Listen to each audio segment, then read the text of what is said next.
digamos, para garantir, né, que os recursos da natureza, né, eles tenham continuidade, não só fazer aquele É a crescimento. coisa da sustentabilidade. Tem a sustentabilidade. Esse conceito surgiu mesmo digamos assim, não só na mídia, mas, né, na prática política, digamos, essa questão da preocupação com a sustentabilidade.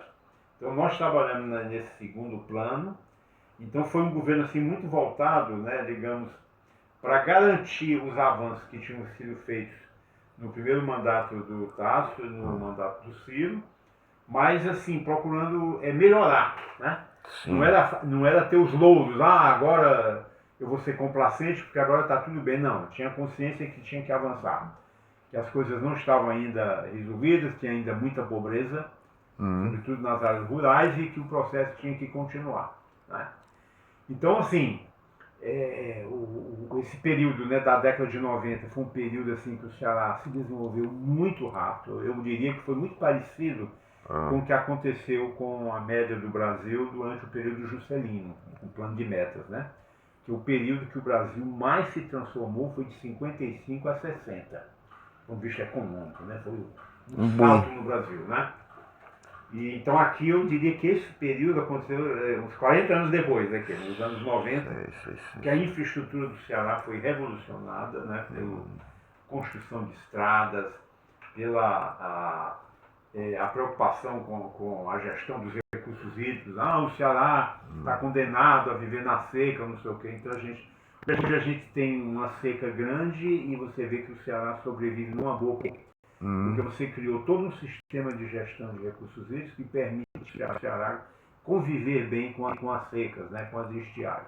Isso é uma coisa que vem daquela época, né, digamos assim, a preparação do Ceará para conviver com a seca de maneira permanente e duradoura. Conviver, não combater, né?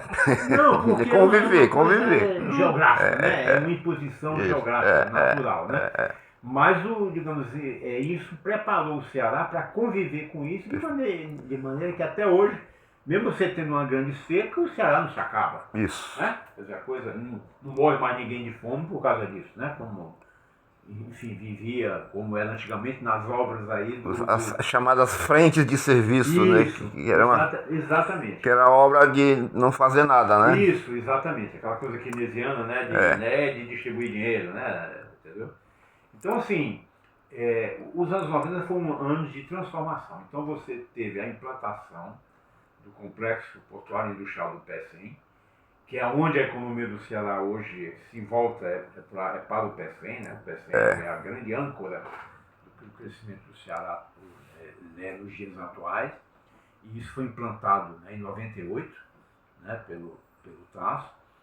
Você teve a modernização do aeroporto de Fortaleza. Você deve lembrar que o aeroporto de Fortaleza até 96 era ridículo. Era uma estação. Parecia uma coisa uma estação rodoviária. Aí governo Fernando Henrique e governo Tasso. Isso. Aí é claro que o Tasso foi muito beneficiado, né, porque o segundo e o terceiro mandato deles, né, coincidiu com o Fernando Henrique. E isso naturalmente ajudou muito o Ceará, porque digamos, esse bom relacionamento que ele tinha com o presidente da República, né, fez com que, digamos, o Ceará tivesse acesso a muito mais recursos federais, né, durante esse período. Sim. Isso aí ninguém pode esquecer que isso facilitou bastante digamos, todo esse pacote de investimento, de infraestrutura que o Ceará teve nos anos 90, foi muito facilitado pelo governo Fernando Henrique Cardoso, né? Que ele era inclusive do mesmo partido, etc. e tal, né? E houve inclusive até a possibilidade do Tasso vir a ser o candidato a presidente da República. Você acompanhou isso melhor do que eu, né? E só não foi porque os paulistas não deixaram no final, né? Os paulistas não deixam, né? Impuseram o Mário Covas, e o Mário Covas já doente. Impuseram o Mário Covas. Eu acho que o Tasso tivesse entrado naquela época, eu acho que a história teria sido, eu acredito também, acredito nisso. Lamentavelmente os paulistas... Eles tinham a hegemonia do partido, né? Exatamente, né? José Serra, etc., o Franco Montoro, aquela turma. Acabou na época praticamente, não, tá, você é da gente, mas... O governo era um paulistério também. Exatamente. E isso, na verdade, podia ter mudado a história do Brasil. Poderia ter, sem dúvida. Eu acredito nessa hipótese consistente. Você vê essa coisa da história reversa, né? De repente podia ter tido um outro rumo, né? Mas aí, digamos, eu fiz toda essa digressão, né, para chegar no governo do Dr. Lúcio Alcântara, né? Porque, quer dizer, chega no começo, né, no começo do século, 2001, 2002, digamos, se esgotou, né, a possibilidade do Tasso ficar à frente desse processo de modernização do Estado. E, naturalmente, o único político que tinha respeitabilidade e estatura foi o Dr. Lúcio. Né? O Dr. Lúcio foi escolhido, claro que com muita oposição, né? Tinha outros próceres, né? que queriam ocupar esse lugar, e na política isso é normal. Né? A política é sempre... Digamos, essa queda de braço, né? É sempre um embate. A chamada correlação de forças, né? Isso, exatamente. Mas o Dr. Lúcio conseguiu emplacar, foi uma escolha ótima para o Ceará. Porém, quando o Dr. Lúcio assume, e isso nós retratamos nos 2 livros que nós escrevemos, quando ele assume, digamos assim, sobre 2 elementos, digamos, perturbadores. Primeiro, havia uma certa fadiga do cearense com relação à manutenção daquela elite que tinha entrado no poder em 87. Isso é natural. Qualquer processo político, né, Sérgio? Tem um desgaste. Né? Depois quase 20 anos ali. Então, assim, as pessoas queriam gente nova, etc. E essa liderança política, ela teve uma dificuldade muito grande de gerar sucessores, né? Digamos, novas lideranças. Né? Parece que o Tasso, sem querer, acabou sufocando né, o surgimento de novas lideranças. Então o Lúcio, na verdade, era um político que não era tassista, né? Porque ele tinha uma trajetória política própria, né? Que vem inclusive desde o pai dele, né? Sim, Dr. Valdemar. Dr. Valdemar. Então, quer dizer, o Lúcio ele tinha um brilho próprio, né? Ele não é como o Ciro. O Ciro, na verdade, praticamente não existia e foi guindado ali pelo Tasso. E é claro que os méritos do Ciro fez com que ele ascendesse. Ele tem os méritos próprios, né? Sim.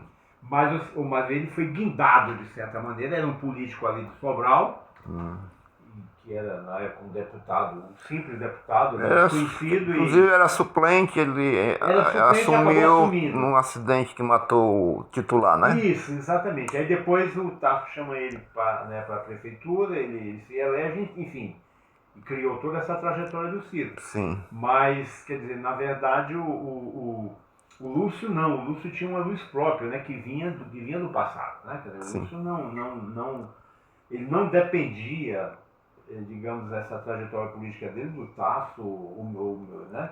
Talvez do Vigílio, né? Mas o Vigílio, inclusive, tinha nomeado o Dr. Lúcio prefeito de Fortaleza, né? Então, sim. Digamos assim, alguma coisa com relação ao Vigílio, sim, mas não com o Tasso, né? Quer dizer, ele era, eu diria que o Dr. Lúcio era uma espécie de freelancer naquele momento, ele tinha uma trajetória própria dele. E era o único homem de estatura para substituir o Tasso, né? No processo, né? Porque era aquele momento de ascensão das esquerdas, né? O PT já tinha governado Fortaleza com a Maria Luísa, né? O Ciro conseguiu tomar do PT a prefeitura, isso aí já foi uma manobra do Tasso, né? De tirar o PT do processo, mas estava havendo no Brasil como um todo, né? Naquele período, né? Uma ascensão das esquerdas, que acabou inclusive com a vitória, né, do PT e do presidente Lula em 2002, né? Sim. Então, isso é tudo, esse diapasão, na verdade, é um processo, né? Que uma grande onda, né? Exatamente, essa onda não é de 1 ano ou 2, né? É todo um processo que vai se desenrolando, né? Então, quando o Dr. Lúcio assume, né, no começo de 2003, né, primeiro, ele já assume com o governo federal na mão do PT, né? Do presidente Sim. Lula. Então já foi uma dificuldade já para o governo do PSDB na época. O Dr. Lúcio era na época do PSDB. Sim. Essa foi uma dificuldade, porque o Dr. Lúcio, e ele tirou de letra, porque ele passou a conviver muito bem com o presidente Lula e, enfim, pela própria... E eu mesmo me lembro, né, de viagens que o presidente Lula fez ao exterior. Ele convidou o Dr. Lúcio para acompanhá-lo, mesmo sendo de um outro partido. Causava, inclusive, até uma certa ciumeira aí por parte de governadores do PT, né?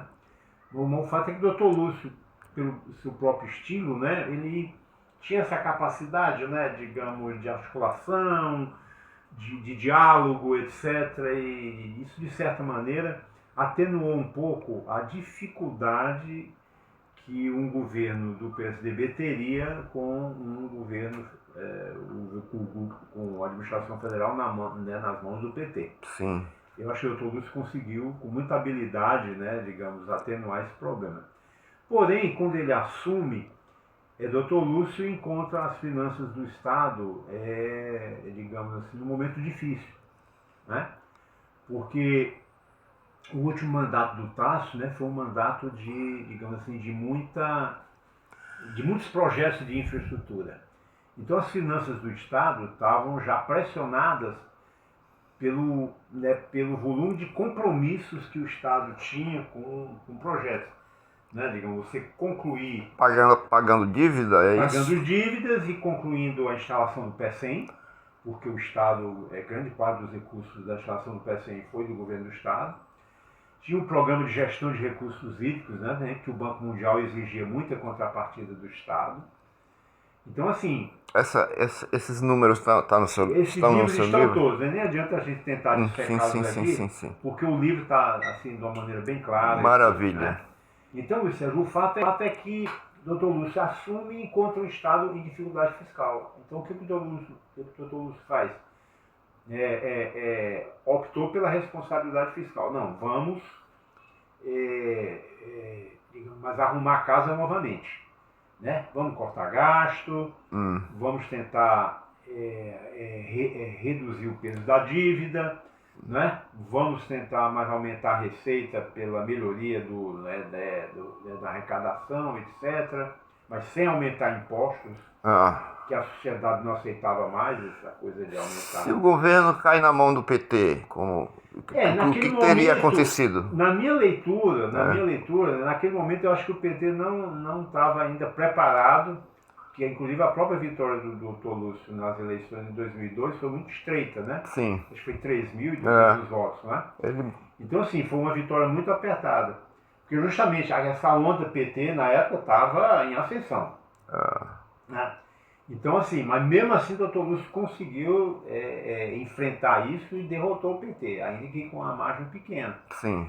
Mas me parece que o PT no Ceará naquele momento não estava preparado ainda para assumir o Estado. Eu vejo dentro de uma visão histórica. Né? Perfeito. Eu acho que eles não tinham ainda preparo para isso. Né? Então esse problema financeiro, econômico, decorre dos investimentos. Sim, porque... Da contratação Isso, foram vários projetos de infraestrutura que foram contratados no final do segundo governo Tasso e que foram materializados no terceiro governo. Então você tinha vários projetos, por exemplo, de construção e reabilitação de estradas, né, pelo interior. Sim. Você tinha, como eu falei também, o projeto de gestão de recursos hídricos, né, o Banco Mundial tinha construído, né, digamos assim, vários equipamentos hídricos, né, e exigia que o Ceará a contrapartida, né, a chamada contrapartida. O Ceará também investiu muito também na educação, né, teve um projeto, uma educação com o Banco, um projeto muito grande, que acabou gerando frutos mais na época dos Ferreira Gomes. Sim, né? O impacto foi lá na frente. Às vezes na política pública, como você sabe, às vezes determinados projetos não têm impacto naquele momento.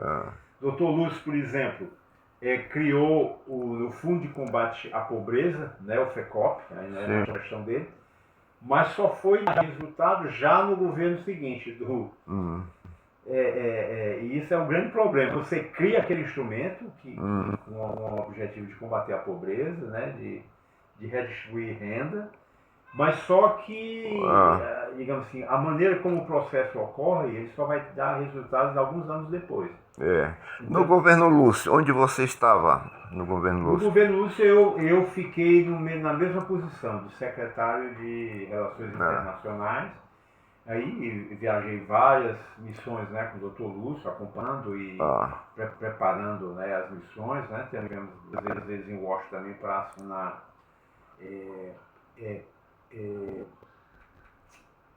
empréstimos, né, com o Banco Mundial, com o BID. Ou seja, aquilo que vinha no governo do Tasso, né, continuou no governo Lúcio. Certo. Só que o Dr. Lúcio, como ele estava operando num quadro de restrição fiscal, o Dr. Lúcio ele foi muito cuidadoso com esse processo de endividamento externo. Né? Quer dizer, ele percebeu que não podia continuar com o mesmo, digamos assim, naquele mesmo ímpeto de captação. Naquela velocidade. Isso, porque o Estado tinha as suas limitações. Né?